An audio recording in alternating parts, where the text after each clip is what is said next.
We were going to talk about Judaism. I'll be honest, I do feel a little bit, iffy calling Judaism a cult. I'm a little shaky on doing that. Because, when you think about it, you look back to the Old Testament law given to Moses on Mount Sinai, that was done by God. We don't believe that was some huge, deception. We believe that was actually God who established that. So, we're going to kind of define terms here in a little bit and talk about it. I will say this. There is a common misconception among Christians that says, if I want to understand Jews and their faith, all I have to do is open the Bible and read through the Old Testament, I understand it. But that does not give you a really solid understanding of modern day Judaism. It's quite different. There's been a lot of development over the years. A lot of things going on. So we're going to try to get into a lot of this we're going to know just because we know the Old Testament. We're going to try to get into a few things maybe we're not super familiar with and look at some distinctions here. So, before we do that, let's talk about some famous Jews. Okay? Now, this is a very hard list to come by because, for two reasons. First off, we're talking about celebrities. If you haven't noticed, every celebrity happens to be just about everything, right? And they don't mean a bit of it. Some of them don't mean a bit of it, but every celebrity can be just about anything. But also, tonight we're talking about Judaism as a religious belief, and it's very hard to find out who really sincerely practices it as a religious belief because it's not just to most Jews, it's not just religious. It's cultural. It's not just what I believe. It's what I am. It's what I'm born into. It's what I've taught, what I've been raised. So it's more than just belief. So this is the best I could do. I'm not sure how serious all of these celebrities are about their faith. I tried to find ones that seem to really practice it or seem to make some sort of move towards it in some way. It's not necessarily a hardline list, though, so don't take it that way because it's hard to define. Of course, Mel Brooks, the movie producer. You guys familiar with him? Did several comedy movies. Rashada Jones, anybody know her? She's kind of a newer actress. She's kind of become popular here over the last, maybe 10 years or so. She's really grown in popularity. She got her big start on the show The Office, if you ever heard of that. So she's apparently was raised Jewish, I believe. Barney Ross, he's a little bit old timer. Anybody remember that? Barney Ross? He's a famous boxer. And the thing that was so famous about Barney Ross was he was a good Jewish boxer back during World War II. And that was when Germany was, you heard all these reports about these terrible things that Germans were doing to the Jewish people over there. And he sort of represented this fighting spirit among Jews. And so he became very popular among a lot of Jewish people around that time. I don't suppose anybody's heard of Matisyahu. He's a musician, and he's one of my favorite musicians. He actually did a concert at Radford, and I almost went to it. I ended up not going, though. He is a traditional, religious, Jewish reggae singer. If you can imagine what that sounds like. It's pretty unique, but he's a Jewish reggae singer. And Ivanka Trump. You guys know her? Yeah. Donald Trump's daughter. She was not born Jewish. At least I don't think Donald Trump is Jewish. Not that I know of. But she wasn't born Jewish, but she converted so that she could marry her husband is Jewish, and she converted for his sake. Okay, just a few of them. Like I said, you can find a list of tons, but some of them are just, I think the Marx brothers are all Jewish, but it's hard to, it's really hard to narrow down the ones that are cultural Jews versus the ones that are religious Jews. Okay. Here's the big question we got to address. Is Judaism really a cult? Is it really a cult in the sense that we're talking about? And that's tough because, like I said, when we think about Judaism, we're thinking about the thing that, religiously, the thing that God established among the Jewish people. That's why I say I'm iffy calling it a cult. So here's two answers. The short answer is yes, because when most people think of Judaism, they think of it as a religious belief separate from Christianity. Okay? And in that sense, it falls under the category we're talking about. When you define Judaism as a non-Christian religious belief, then any non-Christian religious belief is a cult by the definition we're using. But I will say this, the only thing in the religious spectrum of Judaism that is cult-like at all is when a Jewish person actively denies essential Christian doctrine. Because Jews and Christians are actually, on what we believe about God, we're pretty close. But when a Jew actively denies, that's the closest thing to a cult-like feature you could say about Judaism. That's the short answer is yes. The long answer is not necessarily. Because like we said, God established the Jewish faith. But there are actually a lot of Jews who are Christians. There's a special title for them. They're called Messianic Jews because they believe in Jesus as the Messiah. You know, you cannot be a real all-out, full-fledged Mormon and be a Christian. You can't be an all-out, full-fledged Muslim and be a Christian. You can, however, be Jewish and be a Christian. Okay, there are a lot of Jews who, although they keep kosher, although they follow the many aspects of the Old Testament law, they adhere culturally to Jewish tradition, they are Christians not because they seek to be saved by those things, but because they recognize that their salvation actually comes from Jesus Christ. But for cultural reasons, they still adhere to many aspects of the Jewish belief system. There's an organization all about this called Jews for Jesus. There is a Jews for Jesus organization that is basically, it's Jews who have become Christian trying to reach other Jews and convince them that Jesus is the Savior, the Messiah, that the Jewish faith predicts will come. Okay. Questions so far?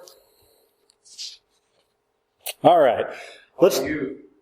Are you non-Christian if you refuse to be, what's it called? When you die, you don't have the blood drained from the body and fluids put in. Does that make you a non-Christian? Embalmed. If you refuse to be embalmed, are you a non-Christian? Well, I don't know. But the few Jewish people I have known they were never embalmed. They had to be buried the next day. Right, an immediate sort of thing. I don't think that's really an issue of faith that would divide, you're Christian over here, depending on that, though. I did not know that that was a practice. I had heard that about Islam. I didn't know that was a practice among Jews, though. That's interesting. Okay, let's talk really quick about the history of Judaism. Now, we could go all the way back to, 4000 BC and start talking about the history of Judaism back then. But we can just sum it up really quick. Of course, the father of the Jewish people is Abraham.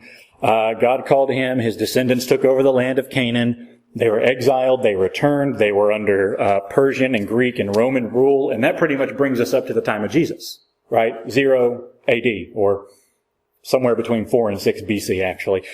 We get up to the time of Jesus. Now, that's about what most of us know about the history of Judaism. We don't know a whole lot of what happened since then.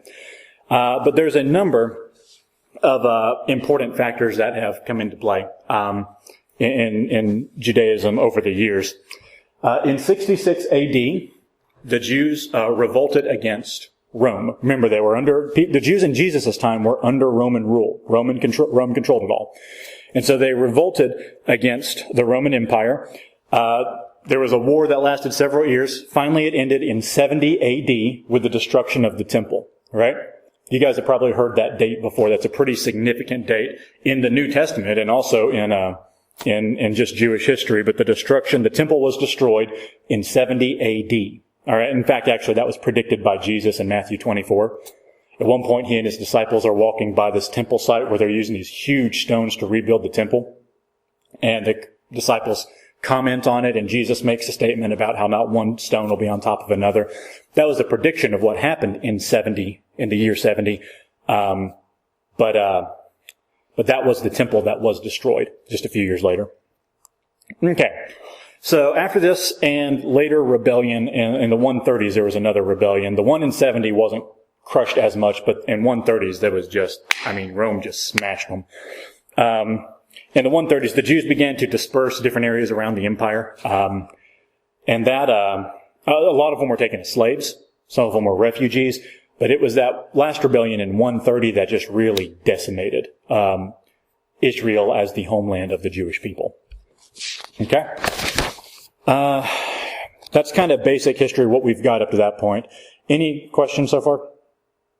I can try to answer. I'm not a history whiz or anything. Okay. Now, you guys remember there were a number of Jewish groups at the time of Jesus, right?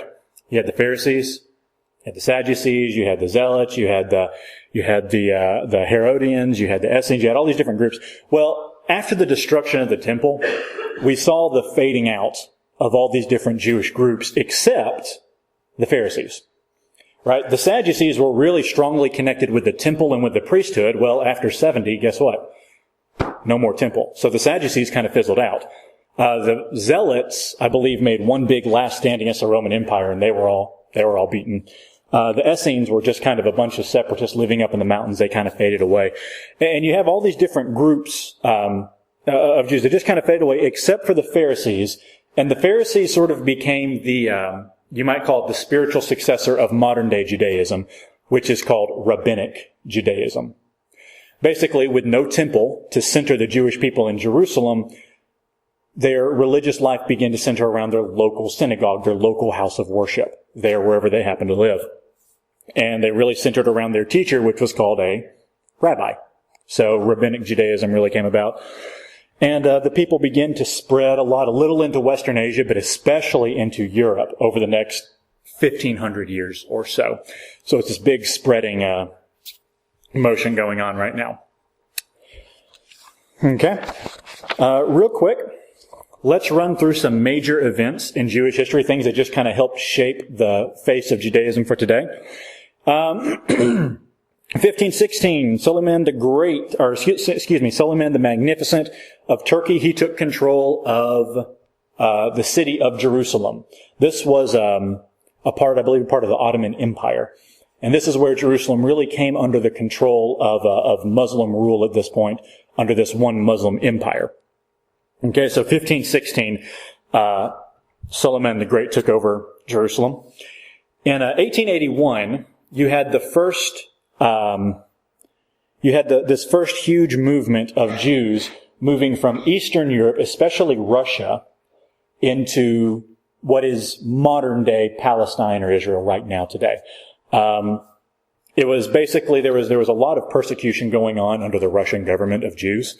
If you've heard of the Dreyfus Affair in history, anyway, that was one of the motivating factors for one of these big waves of Jewish immigrants moving from Russia to Israel. And so they began to move back there. In 1897, there was a group that met that was called the First Zionist Congress. What's Zionism? Anybody know? Zionism, it's the idea that it's the political movement that pushes for a Jewish state, to have a nation, an actual political nation of Israel. And there were a number of well-known Jewish men at the time who pushed for this concept of Zionism. Remember, a lot of Jews had already moved to that area of Israel. And shortly after, there was a second wave of immigrants that moved to Palestine as well. So you had this first Zionist Congress. And interestingly enough, basically, a lot of people think that what you have in the nation of Israel today is what the Zionist Congress was pushing for. This Israel state. It's actually not quite the same, because Israel today, although it's not a theocracy, it is very religiously focused and very politically conservative, democratic republic government. The original Zionist Congress, the leaders that were pushing the Zionist movement, didn't want a religious-based state at all. They wanted a secular socialist state. So in that sense, they still have not seen the Israel that they actually wanted. But that was a lot of the momentum and the push for what became the nation of Israel that we know for today.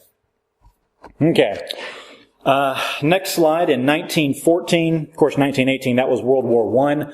And over the process of a number of things that were taking place in Turkey, the Ottoman Empire at the time, the Ottoman Empire collapsed. Remember, so from 1516 to World War I, Jerusalem was under the control of the Ottoman Empire.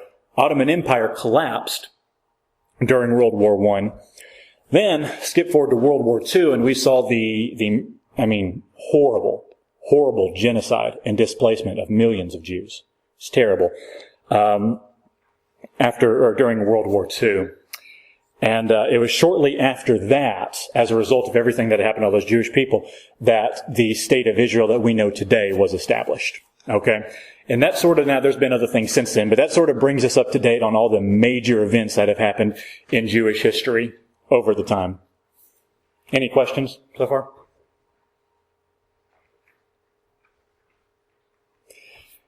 So if you guys notice, have you guys ever met any Jewish people who seem to be almost, not trying to be stereotypical here, but they seem to be very wary, very cautious of persecution. They're afraid everybody's going to persecute them. You ever kind of got that mentality off of any Jewish people you've known? A lot of that culture, a lot of that mentality comes from their history. Because if you look at their history, it's been more than 2,000 years of them getting slapped around, beat around, knocked around by other people. I mean, everything from the destruction of the temple up through, even before that, up through World War II. It's been terrible. So that's very much, Jewish people today are very wary and very cautious of persecution because of that. And that's why you see a lot of times, you see an attitude today that's very stand firm. I'm going to stand firm. I'm going to stand my ground. I'm going to fight back if I have to. You find that a lot sometimes. I'm kind of, interesting fact, I'm kind of a martial artist enthusiast, martial arts enthusiast. There's a particular martial arts style I've heard about called Krav Maga.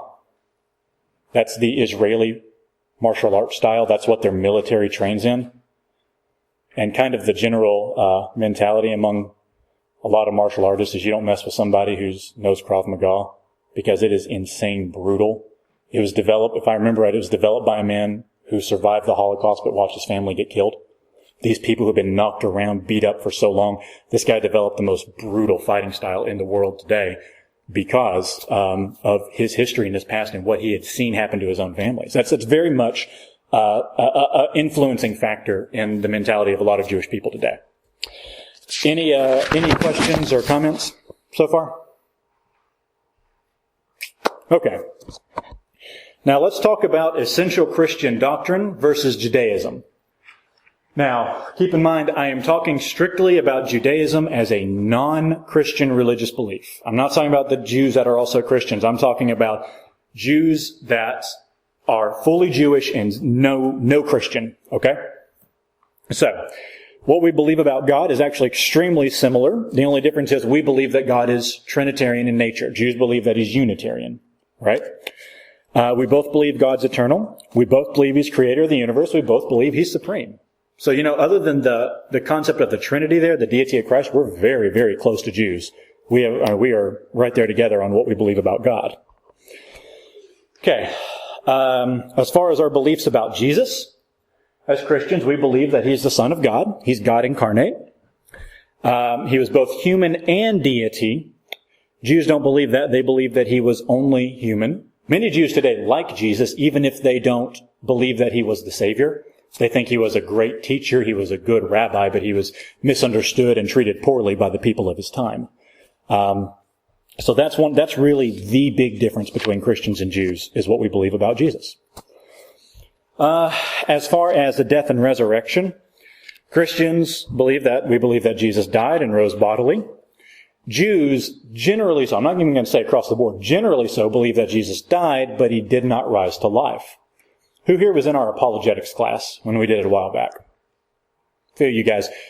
There have been some Jewish historians that have looked at the evidence for the resurrection of Jesus and have said, and they're not Christian, they're Jewish, religiously, and they have seen such good evidence for the resurrection of Jesus that they conclude that God must have miraculously raised Jesus to life.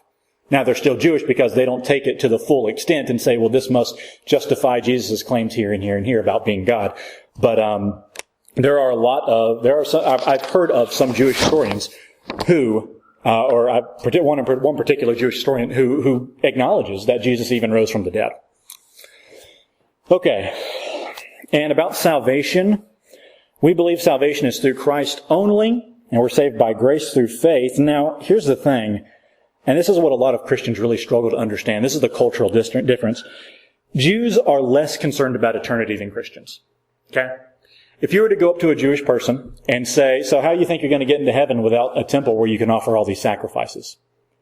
That's somewhat of a moot point to them. They're not concerned. I mean, the idea of salvation, of heaven, is there, just like in the Old Testament, it's there in their belief system, but it's not a front burner issue. It's more of a back burner issue. Jews today tend to be more concerned with this life, with how following God affects this life, how it honors God to live a certain way in this life. They have an idea of the afterlife, but it's not quite as forefront as with Christianity. And that what they do believe, though, is that the afterlife is closely connected with study of the Torah and with good deeds, doing good things, being an overall good person. So you would call that a salvation by works type of belief. Okay, and essential Christian doctrine, Judaism, on the doctrine of man, again, we are almost dead on. We both believe created by God, right? And we both believe that we are guilty of sin. I emphasize that a little more on the Christian side on there, needing Christ's redemption. Jews understand that mankind is guilty of sin, but again, the real horror and the real damaging effects of sin tend to not be quite as forefront in Jewish thought as in Christian. Christian thought, I've sinned, I'm going to hell unless Jesus forgives me. Jews, well, I've sinned, I'll do a few good things and it'll be all right. Sin does not seem to be as big a problem quite to Jews as to Christians. Okay. Any questions so far? All right. This is going to be a little bit shorter section than what we've been doing here. Let's talk about some general beliefs. The Mishnah and the Talmud. Anybody know what that is? Anybody, without reading, without cheating, obviously. Anybody heard the phrases Mishnah and Talmud before? Basically, the Christian Old Testament, what we call the Old Testament of the Bible, that's the Jewish, really religious book, all right? They divide it into Torah, which is like the law, the prophets, which is prophetic writings, and other writings, which is pretty much everything else. Well, they have that, but they add not scripture onto it, but they add on a lot of tradition onto it. There's a writing called the Mishnah, and it's a collection of interpretations of the law. Okay? Let me give you, all right, for example, it's divided into 6 categories. Seeds, which is like regulations on agriculture and prayer. Feasts, which is regulations about holy days. Women, which is marriage and other vows. Damages, civil and criminal laws. Holy matters, which is sacrifices and temple laws. And purities, which is like ritual cleansing, things like that. So they have all these divisions. Now keep in mind, these are basically like a really glorified commentary on the Old Testament. And they dive into extreme detail.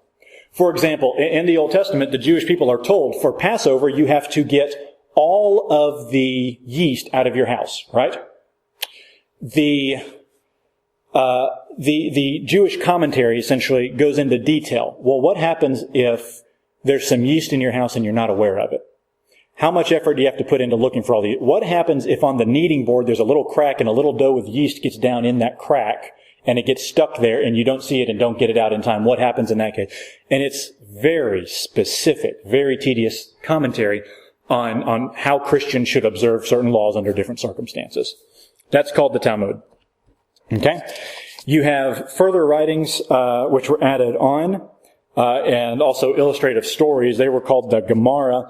And when you add the Mishnah and the Gemara together, you get the whole Talmud. And this is like, there's 2 different Talmuds. There's a Jerusalem and a Babylonian. The Babylonian Talmud is like, I don't know, it's like, I may be wrong here, but I want to say it's like 60 thick, like encyclopedia-sized volumes. It's enormous.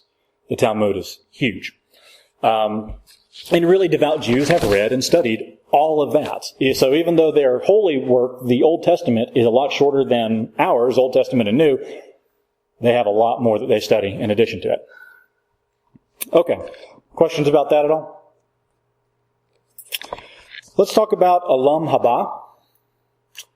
Olam HaBah is the Jewish concept. It means the world to come. It is the Jewish concept of the afterlife. And like I said, this is not as forefront in Jewish thought as in Christian, but it is there. The term is also connected with the future coming of Messiah. He would usher in an age of Olam HaBah. All right.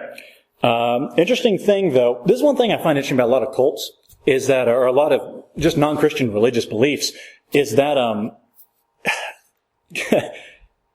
don't mean to take this lightly because it shouldn't be our attitude about it, but Christianity is a pretty safe place to be. Because a lot of these groups, I mean, I can get into heaven if I don't follow their beliefs. If I'm a good person and Mormonism turns out to be right, I can still go to heaven. All right. If I'm a good person and Judaism turns out to be right, I can still go to heaven. The better people from among all nations get to go to heaven. If I'm really good, I can do it. Of course, not all groups are like that, but Judaism is one of them.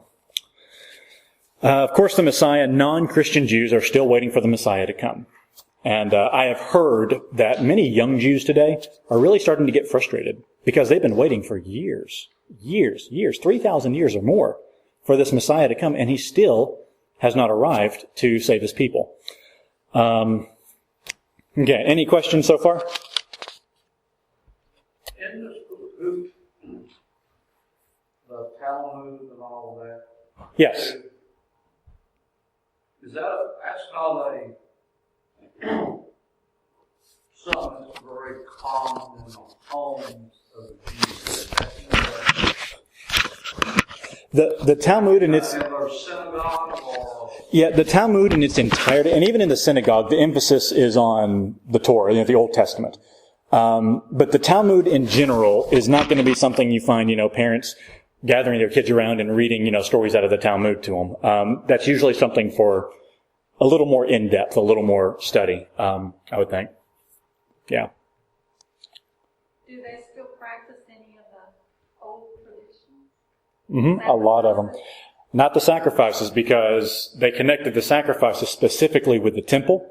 And now that there's no temple, well, they're not concerned with the sacrifices quite so much. But of course, you've heard of Jews keeping kosher, only eating certain foods. Of course, many Jews do that. You've heard of certain, clothes that Jews wear. There are Orthodox, and there are different groups within Judaism, just like there's different denominations within Christianity. Some Jews grow their beard a certain way because that's their tradition. They wear certain things that were born in traditions coming out of Old Testament law. They wear certain clothing for that reason. So you still find a lot of that observed, but not the sacrificial, not the stuff related to the temple there. We have a lot of kids. Oh, yeah? Don't eat the pork Hmm. Oh, okay. Yeah. So they're at least very serious culturally, at least. Yeah. Well, how did they tie the destruction of the temple as being a way for them not to have to do sacrifices? To be honest, I'm not really sure how that connected. I guess as a matter of necessity, because it's not possible anymore, They were living under this, they're still waiting for the Messiah to come. So, to me, I should still be following the old law till the Messiah gets here. So, why did they, I'm Yeah. not expecting an answer, but why did they pick that as, well, this is a sign that we don't have to sacrifice? Yeah, and you've got a good point. That's something I wonder about. Now, there are some Jews that push a movement to actually rebuild an actual temple in Jerusalem. That's a very small movement. Most Jews you meet are not going to push that. Most of the Jewish leaders, most of the leaders in the nation of Israel are not going to push that point. But there is a small group that recognizes, I guess, that inconsistency. I assume it's an inconsistency that you're talking about there, and they want to push to try and fix it, though. Well, I think one reason during that 1,500 years where they were dispersed pretty much throughout the world, the Jews sort of went into hiding. They did not want to draw attention to themselves. They're, like you said, very small community, Right. gathered around the red light, and they didn't. And it seemed like every time that attention got drawn to them, there was, I think in Russia they call them purge. The French, had Yeah. But there was some sort of problem with it every time they began to really. I would assume, a really good way to get attention drawn to yourself is to go out and start sacrificing doves and stuff. That may have played a big role in it. Honestly, I'd listen to just about anything Alan says at this point, because just talking, I could probably step aside one night and just let him teach the class off the cuff if he wanted to. He's met quite a few people and he does know quite a bit. So you may be onto something. There's a difference between the Israelis and Jews too. Well, yeah, you have the. You're right. You do have the actual people in Israel, Israeli people, but you have now something like 75% of Jews in the world live in Israel. The next biggest population is in the U.S., but you do have non-Israeli Jews. You're right. Good questions. Any other questions? Okay. Just one more group of general beliefs we're going to talk about here.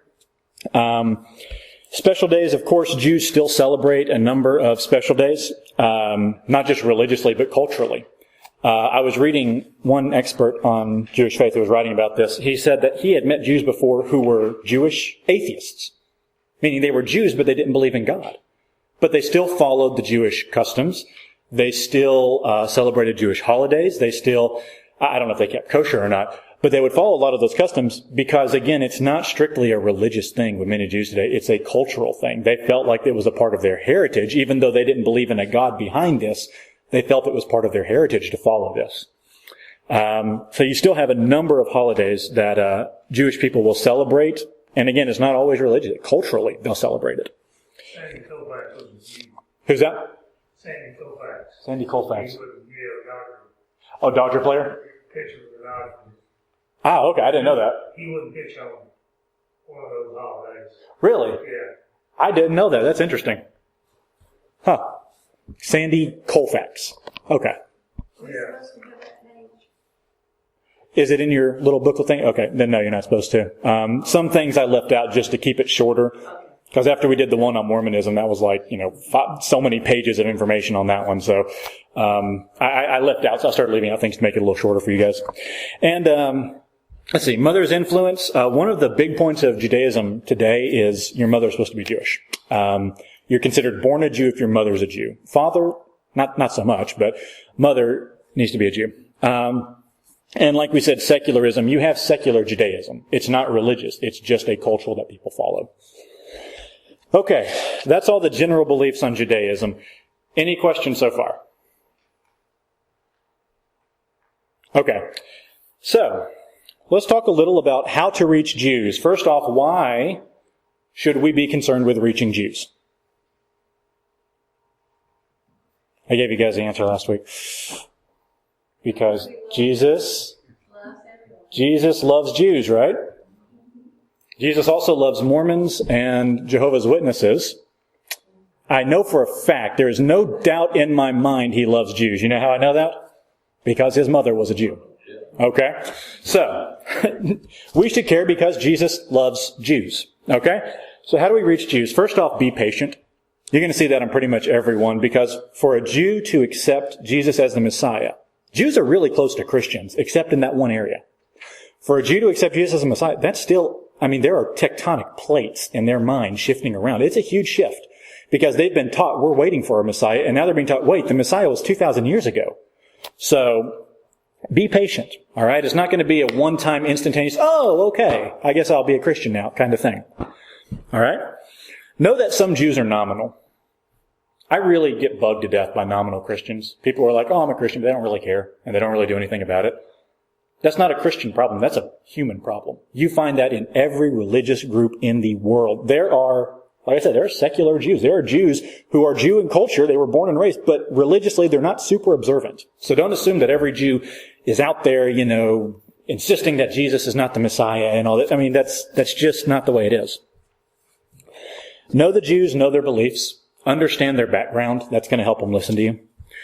Ask them about their faith. Learn more about it. I'd love to have a conversation with a Jewish person about the Jewish faith, because I learned things about background of the church, or background of Judaism, and maybe something about the background of Christianity I don't know anything about. I'd love to learn about that. Number 5, focus on Jesus as the Messiah. Okay? Because that's what they're lacking. If you can get that into their life, then that's it. They've got it. Do not push conversion. Remember I said earlier, a lot of Jewish people are sort of wary of persecution. If a Christian comes and jumps in their face and starts saying, don't you know you got it all wrong? Don't you know you have to have Jesus or you're going to go to hell? They're going to take, that's they're going to take that as persecution against the Jewish people. You're going to push them away in the process. Okay? So you want them to be converted. You want them to find Christ, but you don't want to pressure them. Be their friend, of course, because especially with Jewish people, it's Jews and Gentiles. And if they start seeing Gentiles that are good people this goes along with number 8, live the Christian life well, good people who live good moral lives. It's going to challenge the mentality of the separation, And here's the big one, and this is one Christians really struggle with. You don't want them to stop being a Jew. Okay? You want them to accept Christ. And we said you can be Jewish and be a Christian. And to many Jews, that is, accepting Christ is just a fulfillment of their Jewish faith. Okay? Let me give you a quote by a guy named Bernard B. Gare. He was, I think it was maybe president, I'm not sure, of the Hebrew Christian Alliance of America, so he was a Jewish Christian. He said this, when a Jew accepts the Messiah Jesus, he is not less a Jew, but rather becomes a completed Jew, for he has found in his life and spirit the fulfillment of the promises made by God to our fathers. He becomes, together with all believers, Jew and Gentile, a redeemed son of God, a spiritual Israelite. You meet a Jewish person, they are physically, genetically an Israelite. But if they find Christ, they are also spiritually an Israelite. And that's what we want. Okay? We're not trying to get them out of Judaism and into Christianity. We're trying to complete their faith that they've been looking for that Messiah.